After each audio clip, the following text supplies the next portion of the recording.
गोपिका कांत राधा कांत नमस्तते तप्त कांचन गौरांगी राधे वृंदावनेश्वरी वृषभानुसुते देवी प्रणमामि हरिप्रिये वंशाकल्पतरुभ्यश्च कृपा सिन्धुभ्यैव च पतितानां पावनेभ्यो वैष्णवेभ्यो नमो नमः।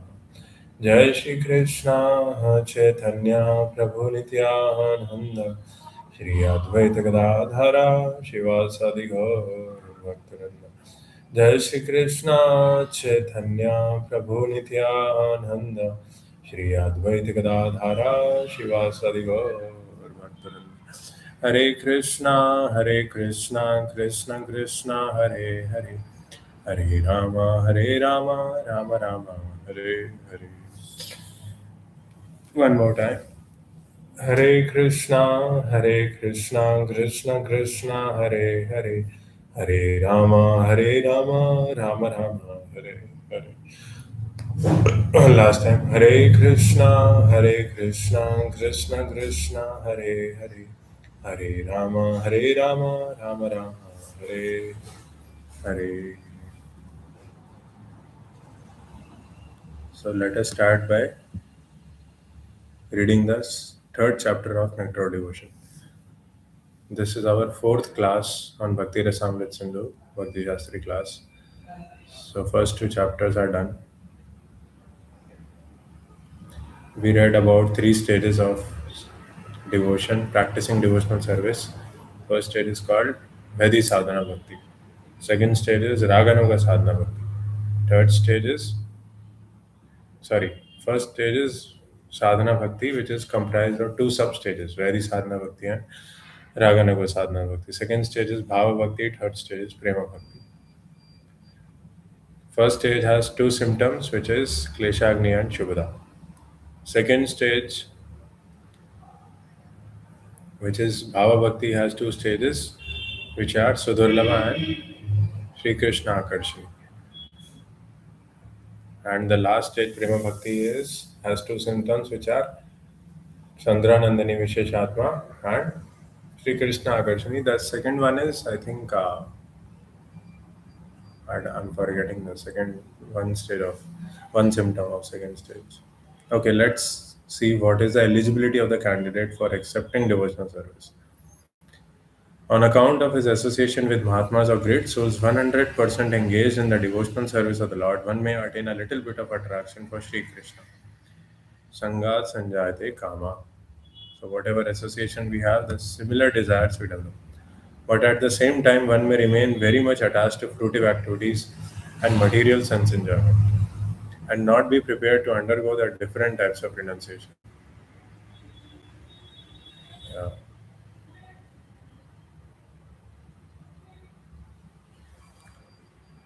So these two things, mental speculation and fruitive activities, will not let us take association of saintly persons.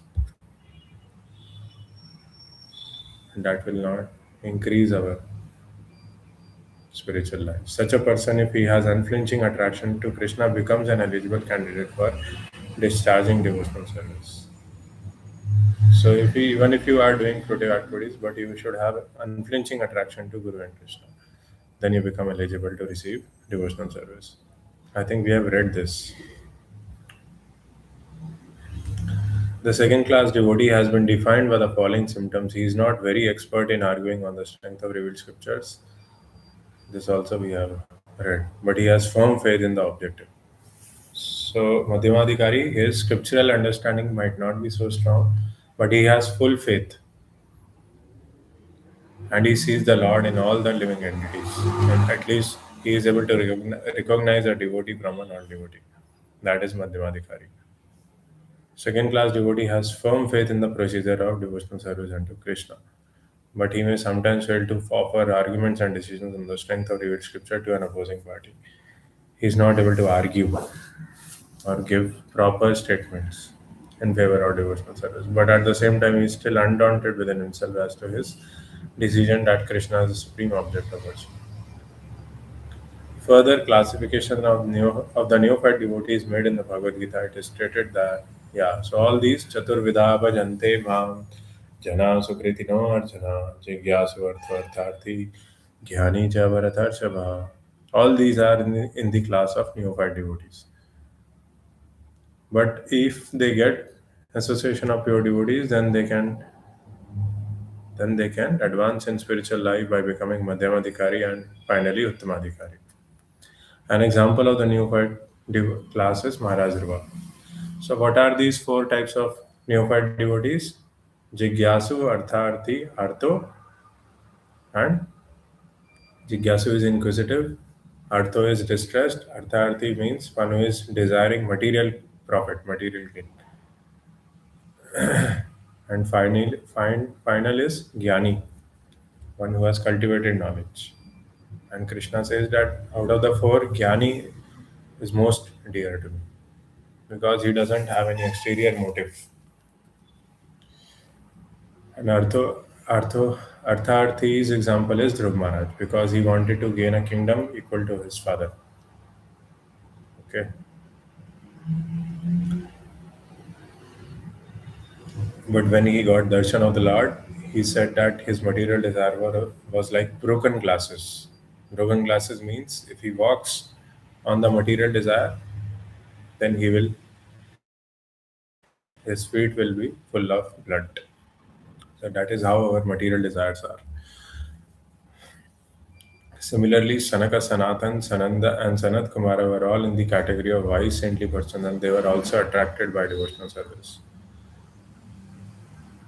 These are Gyanis, four Kumaras, and Navyogendras. Shukdev Goswami also, and sages of Namisharanya also, they are also Gyanis. Thus, they achieved the association of a pure devotee and became pure devotees themselves. So that is the way of elevating oneself in whatever condition one may be.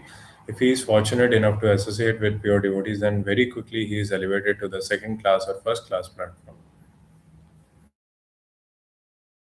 To make advances in spiritual life is association of pure devotees. Requesting every one of you to come to Vrindavan Yatra this November, October, November.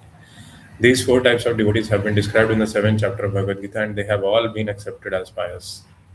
Without becoming pious, no one can come to devotional service. It is explained in Bhagavad Gita that only one who has continually executed pious activities and whose sinful reactions in life have completely stopped can take to Krishna consciousness. येषां द्वन्द्वगतं पापं जनानां पुण्यकर्मणां ते दुःखनिर्मुक्ता भजन्ते मां दृढव्रता. Yesham Tvantakatam Papam, one whose sinful activities have been finished, Jananam Punya Karmanam, by doing pious activities, and they have become free from Dvanda and Moha. Dvanda means duality, Moha means illusion. They are able to see things as it is on the soul platform. They can receive and take to Krishna consciousness. Others cannot. The neophyte devotees are classified into four groups: the distressed, those in need of money, inquisitive, and the wise, according to the gradations of their pious activities. So, highest neophyte devotee is the wise. At least we should become wise. Wise means we are able to discriminate between right and wrong, good and bad, clean and unclean. Our intelligence is sufficiently cultivated by good association. Indriyani paranyahor param mana manasastu para buddhe yo buddhe manasastu sa.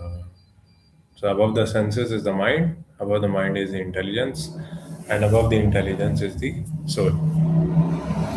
So if soul is strengthened, if you are able to strengthen your soul and feel its presence, then your intelligence will also become spiritualized. And mind again, it will be under the control of the spiritual intelligence. So senses will automatically be under control.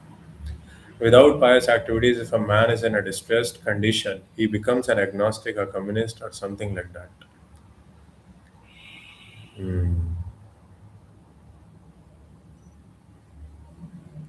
So pious activities, that's why it is known in Kali Yuga, everybody has money, but Nobody has sufficient piety in his bank account to enjoy that money. So even they are not able to enjoy their senses fully. At least in Satyuga and Treta Yuga, they used to be so strong, 7 foot, 8 foot. They used to drink 2 liters of milk.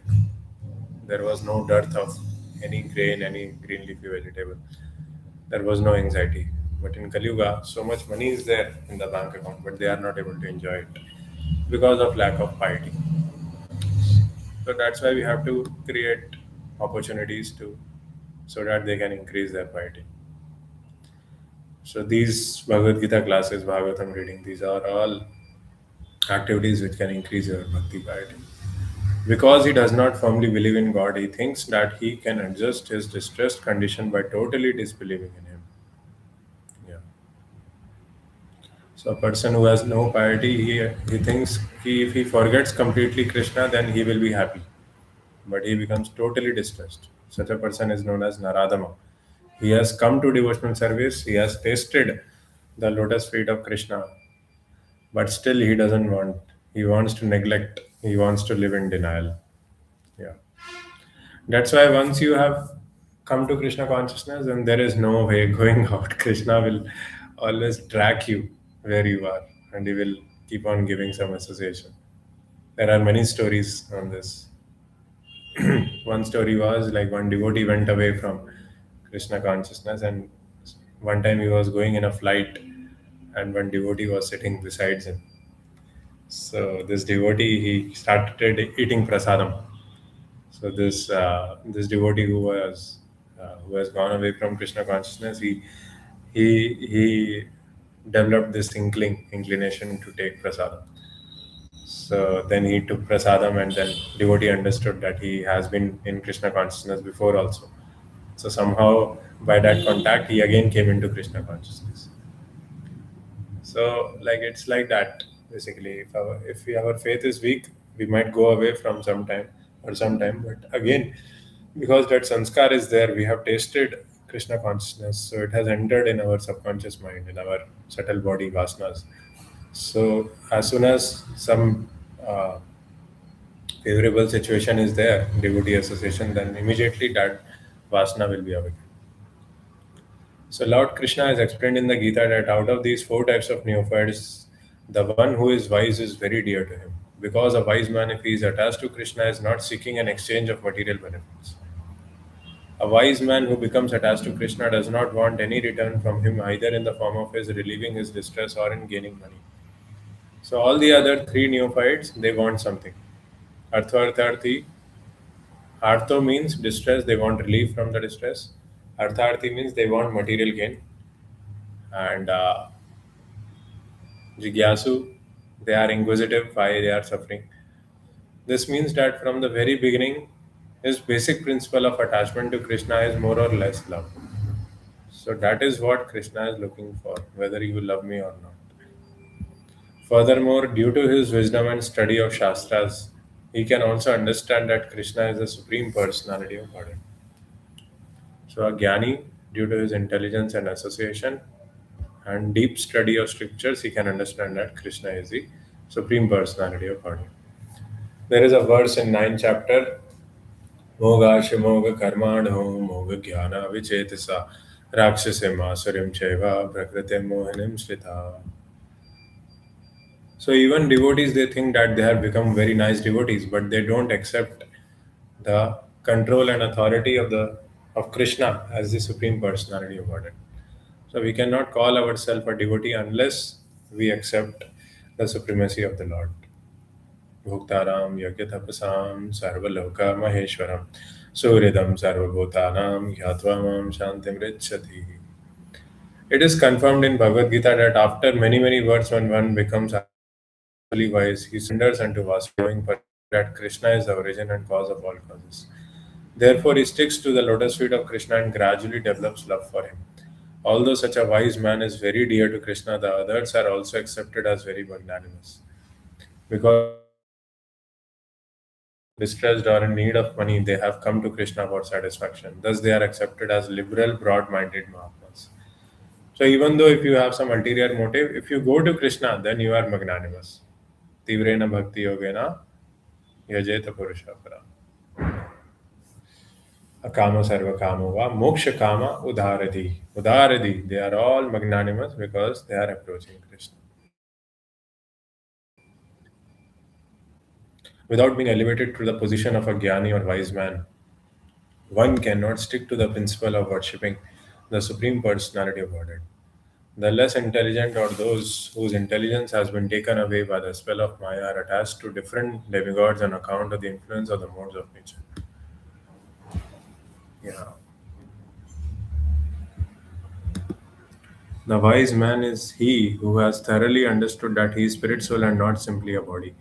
Because he realizes that he is spirit and Krishna is the supreme spirit, he knows that his intimate relationship should be with Krishna, not with his body. The distressed and the man in want of money are in the material concept of life.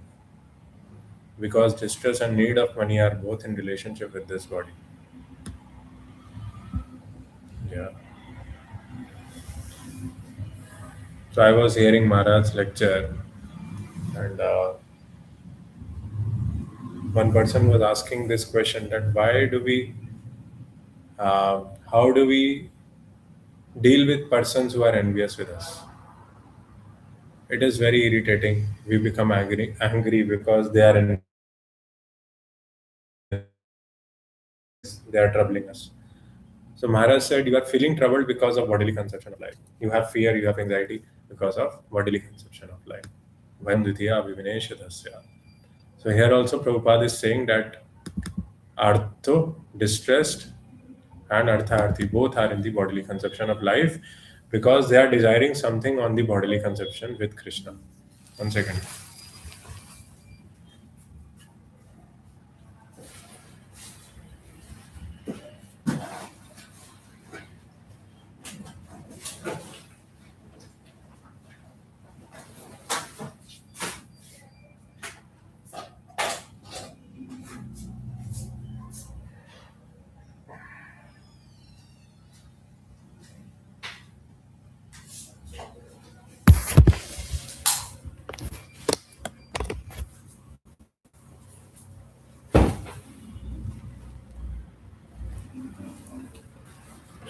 The battery was nearly dead.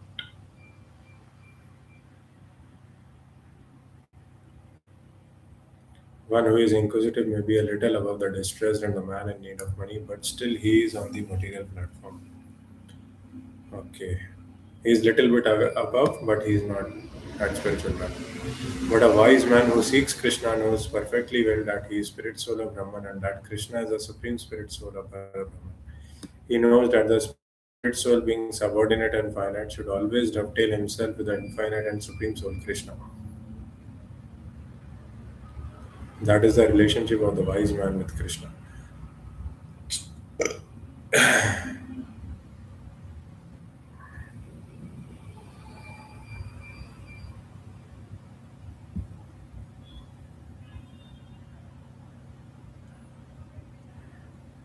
Speaker Prabhu, can you read next paragraph?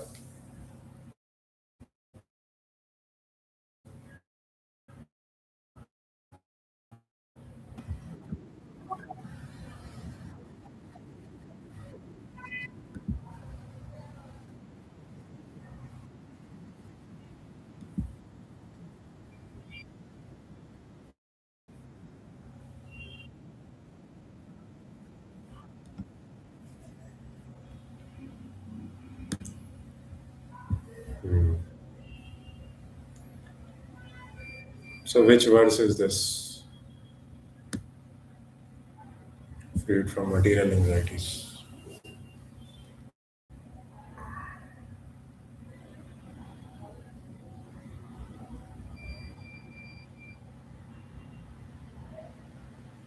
Brahmabhuta prasannatma na shochati na kankshati.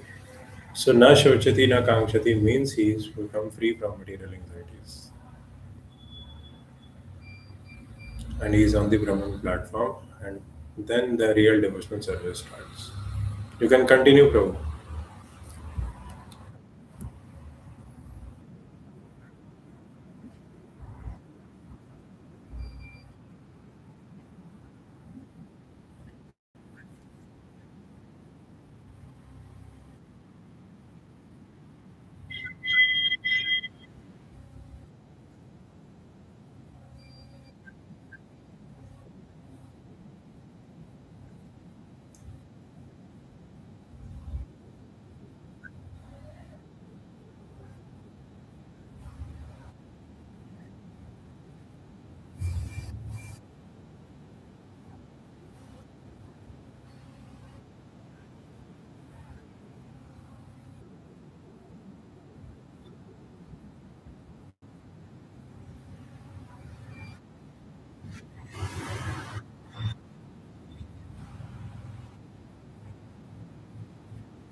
Yeah, so everybody is competing for greatness. That I want to become more great than you.